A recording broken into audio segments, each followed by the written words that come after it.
All right, Simon Sinek, one of my favorite leadership authors and speakers, says this: be the leader you wish you had. And if you just sit with that for a minute and think about, gosh, what kind of leader do I want for myself as an employee? And then how can I be that kind of leader to my employees?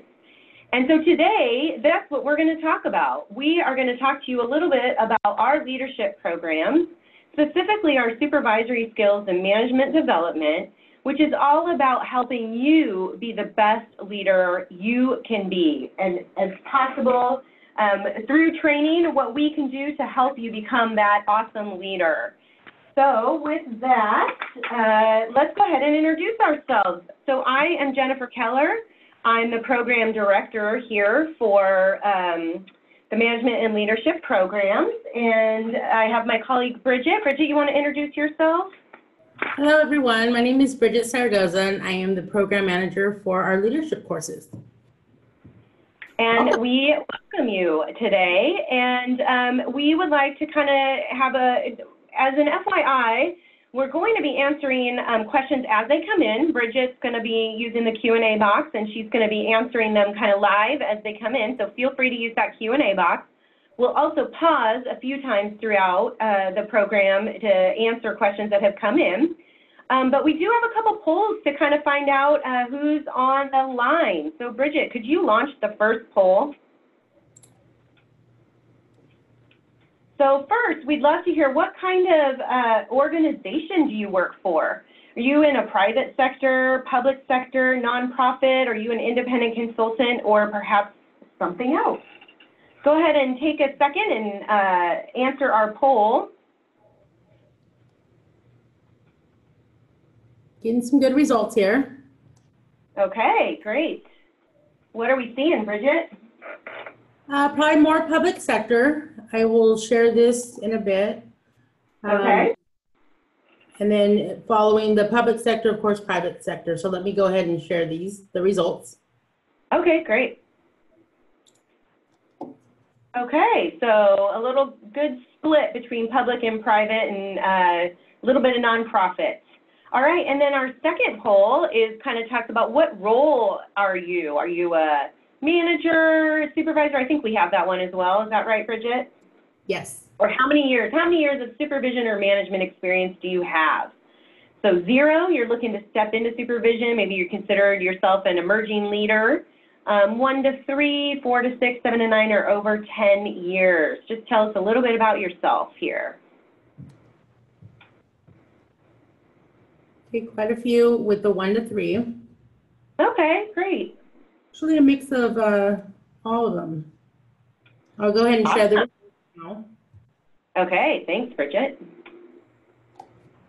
Yeah, good. We've got a mix of everything except for the over the 10 years, which is good, because the programs we're going to talk about are really designed for people kind of under 10 years of formal management experience. And so I think by the end of our time together, you'll discover which program might be a fit for you. So let's go ahead and get started and talk about these different programs. So the first program we have is called our Supervisory Skills Series. And this series consists of 5 half-day programs, or classes, workshops. And we have such flexibility with these programs. We offer a morning series and an afternoon series. So it might work out that it's easier for you to take classes in the morning and then head into work, or maybe you want to kind of get that morning productivity. We've got meetings in the morning, and then you can kind of leave at lunch and go straight home from the class. So we have a lot of flexibility. I'm going to walk through the 5 half-day classes that are included in this series. The first one is Principles of Supervision, and this starts on September 19th. And you can see our instructor for this class is Diane Davidson. And you can see a few bullets around what this class covers. It's kind of an introduction, foundational class. She talks a little bit about maybe you've been an individual contributor and now you're stepping into supervisor, and what does that look like, and how do you transition into that? And then you can see the times below. Like I mentioned, we have the flexibility for the morning and the afternoon. So that's our first class. Diane is an amazing instructor. She actually is also a world traveler professional singer. So she travels the world singing jazz music, and so she's a performer and also has many years of leadership experience and owns her own business now. And then we have, oops, sorry about that, that clicked a little too fast there. The second class in the series is Building a Motivated Workforce, and that's with Gabe Lewell. And Gabe currently works in organizational excellence at SMUD, and he's been there for many years. He has tremendous amount of experience in training, education, change management, organizational development, and he's currently pursuing his PhD in organizational psychology. So he has a lot to offer in terms of what can you do to really motivate employees. So that's the second class. The third class is Gavin Ambrosini, and this is Communication as Skills at Work. And this includes an assessment on what's my communication style. And I know people have found such value in this assessment to find out, am I a direct communicator? Am I spirited? Am I more analytical?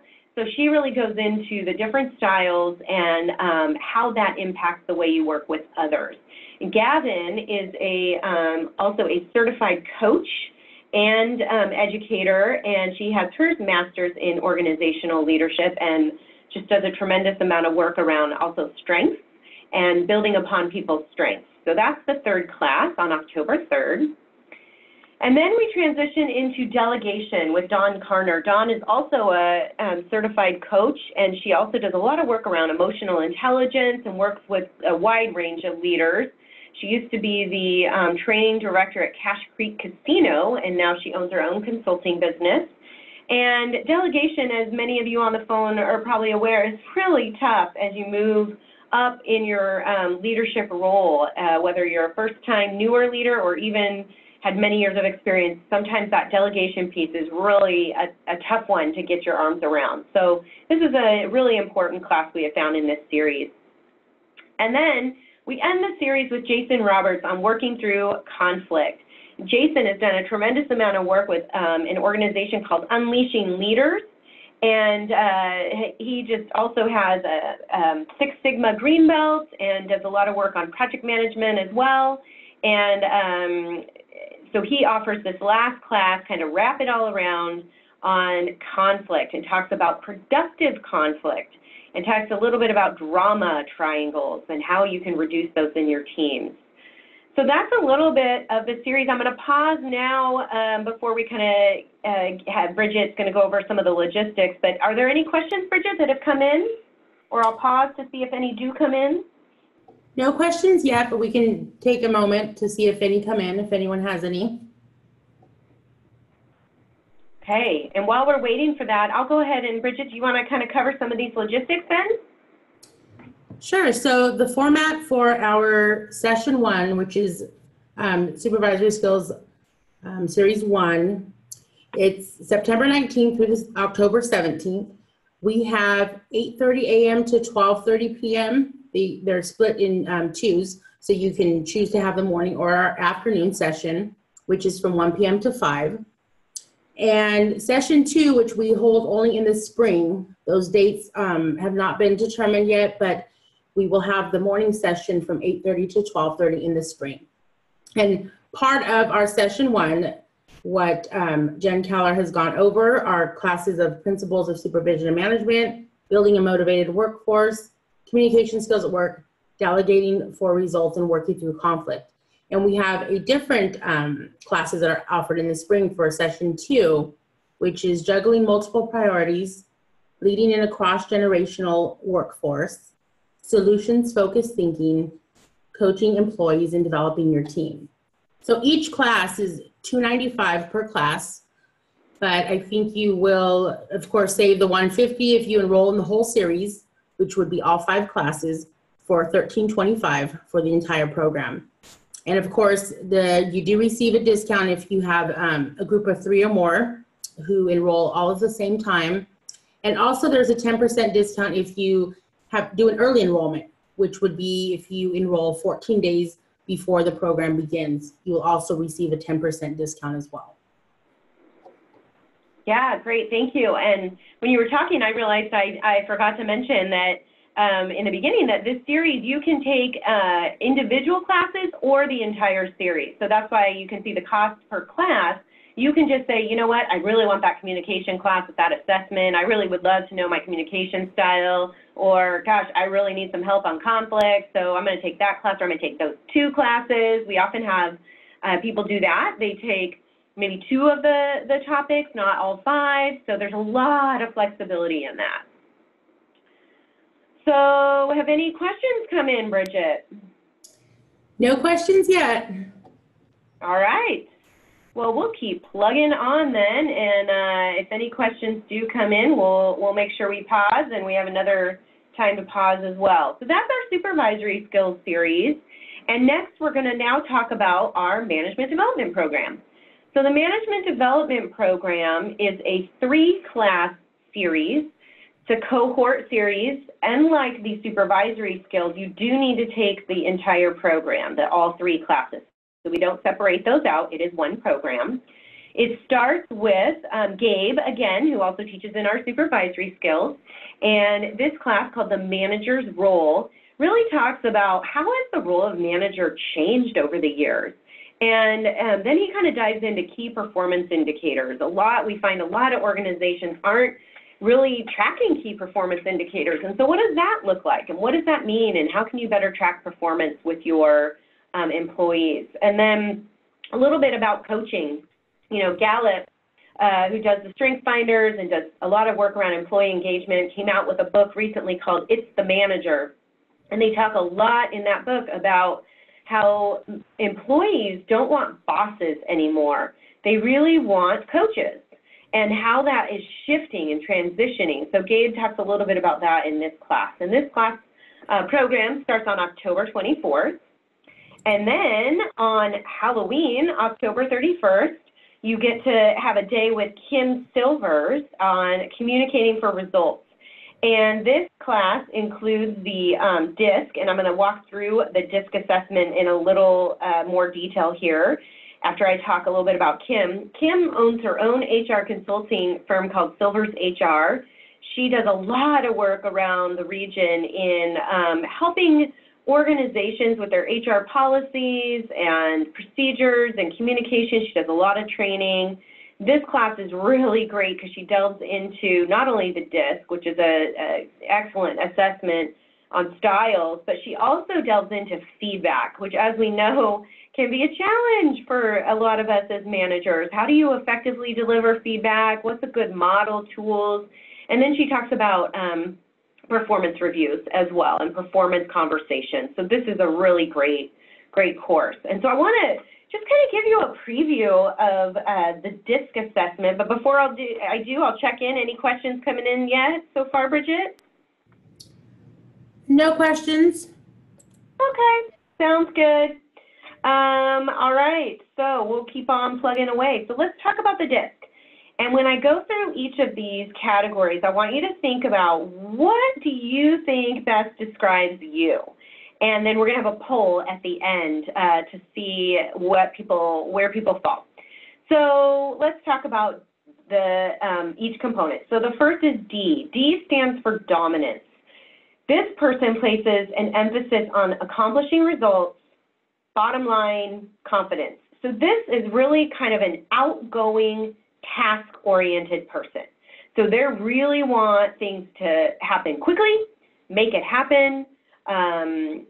You can see sometimes they could be blunt, really straight to the point. You know, at the beginning of the day, they're like, here, this is what we're going to do. We're going to get it done. Let's go. Done. So that's kind of your D in a nutshell. Very like outgoing, verbal, but and task-oriented. The next one we have is I, which is influence. This person places the emphasis on influencing or persuading others, openness, relationships. They're really kind of inspiring. So they're the outgoing, but people-oriented. So not as much task-oriented. I think someone on our call might be by this way. What do you think, Bridget? Could this be you? I believe so, yes. I think this is definitely Bridget. She has enthusiasm and is optimistic, loves to collaborate.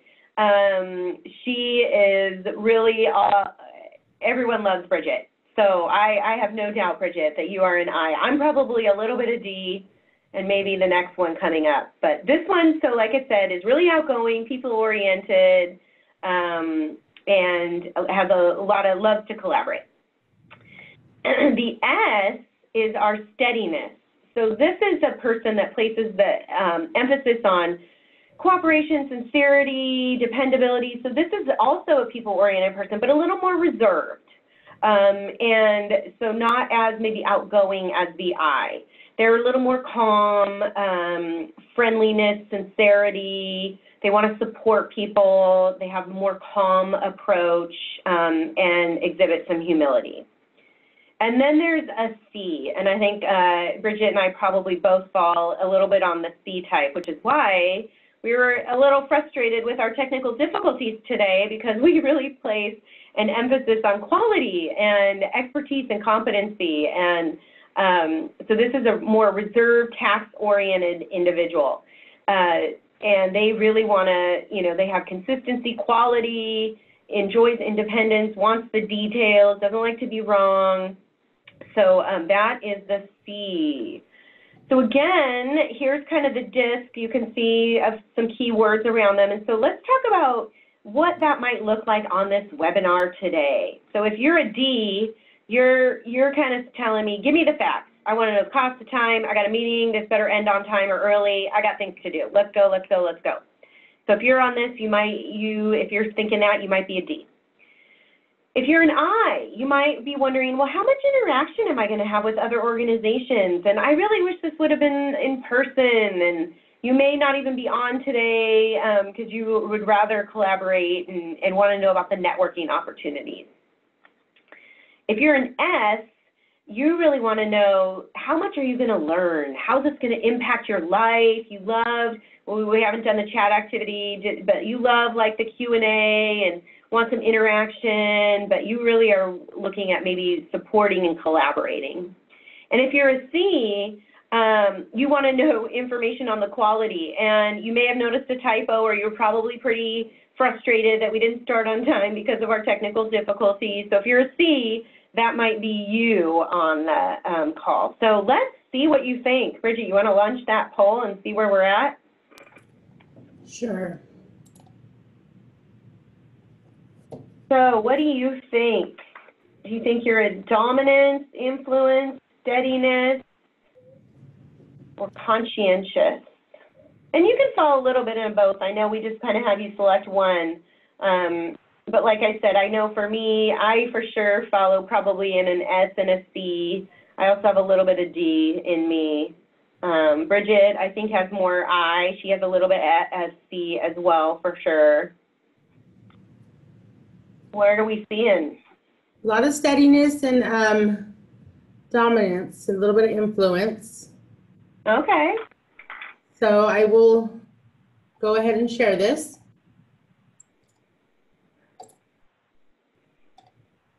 Okay, quite a bit of the steadiness and dominance are our two top. Okay, interesting. Well, yeah, so for those of you with the steadiness, wanting to know how much you're going to learn and impact, you will have quite a bit of learning and impact through our instructors who have a breadth of deep knowledge in leadership and et cetera. So, all right, we're going to keep moving for those Ds on the phone. So the final course in the management development program is the Manager as Team Leader, again with Diane Davidson, who also teaches in the supervisory skills.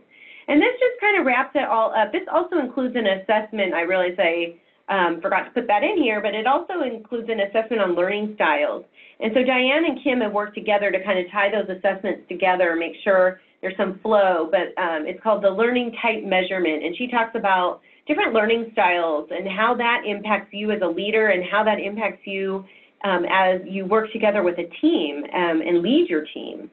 And then she gets a little bit into trust as well, which we know is really the foundation for building your team. So that is our program. It runs the 3 weeks from 9 to 4, so it's a full day. and it does include lunch. So Bridget, you want to maybe just talk about the cost on this one? Yeah, so the times again are from 9 to 4, and the cost is $1,950, and that is 3 full days of training as well as lunch included in the parking at our facility as well. If you are in a group of 3 or more, you do receive a 10% group discount. There is also a 10% discount as well if you do an early enrollment, which would be like 14 days before class starts. So those are going to be the discounts for that. Cool. Great. Well, we'll pause again before we kind of have a couple final thoughts on any questions. Okay, we have one question. Where are these classes held? Oh my goodness, I think that question was a plant, Bridget. What do you think? Our next slide. Do you want to tell them? Sure, they must have been seeing our PowerPoint prior. Okay. I know. So we have a new location, which just, I believe, about a month ago, and that is at One Capitol Mall in Sacramento. If you see the nice picture of the building there on the slides, it's next to the Tower Bridge in Old Sacramento. We are located on the 2nd floor. So the parking, you'll get instructions on where to park, but the parking would be included in these programs. And we have really accessible to get into our building now, and it's very nice. We've gotten a lot of good reviews from it so far. Yeah, we're very excited about our new location. For those of you who may have taken classes with us before and you're a repeat learner with us, you will love our new facility. We're so excited about it. And it's, like Bridget said, a really great location and convenient. It's right near Old Sac, so that's always fun. The river. Any other questions coming in?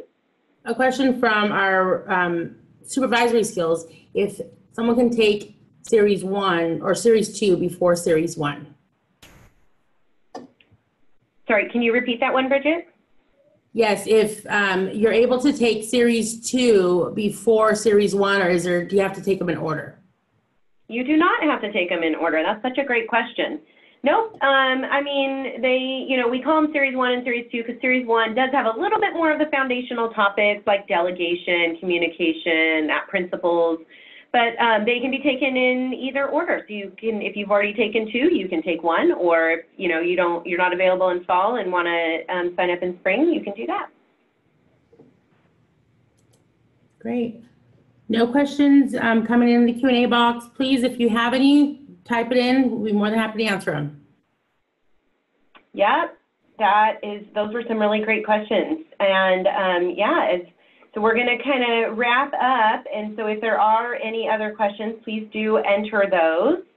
But I want to end us with and Bridget will answer any remaining questions kind of through the Q&A box. And I'm going to end us with a quote by another one of my favorite leadership authors and speakers, Brené Brown. And I actually had the privilege of hearing both Brené Brown and Simon Sinek at the same conference about 3 years ago. One of them opened it and one of them closed it. It was through the Association of Talent Development. But Brené says, we desperately need more leaders who are committed to courageous, wholehearted leadership, and who are self-aware enough to lead from their hearts, rather than unevolved leaders who lead from hurt and fear. And I love this for so many reasons. I love the word wholehearted leadership, and as we know, Brené is really all about courage and vulnerability, as many of you are aware. And I really believe that these programs help leaders in our region to really become more self-aware. In fact, that's our management and leadership mission, is to help leaders become more effective, self-aware leaders. And I believe our programs all drive that. So with that, I will just ask any other final questions, and then we're going to go ahead and wrap up. Yes, we have one final question. Which class time period is more crowded for the supervisory series? Would it be morning or afternoon? The morning tends to fill up quicker, so you have a smaller group in the afternoon. So if you like kind of more of a smaller, intimate group, afternoon is your best bet. That was an excellent question. Well, with that, we're going to go ahead and end our session. Please feel free to reach out to Bridget or myself at any time with any questions. In fact, I'm just going to pull up our program information again. There's our email addresses and our phone numbers. So if you have any final questions, take a jot down of those and before we end our meeting. Thank you so much for your participation and for joining us today. And thank you also for your patience as we started a few minutes late. We really appreciate that, and we hope to see you in one of our programs. Thank you all. Bye. Bye.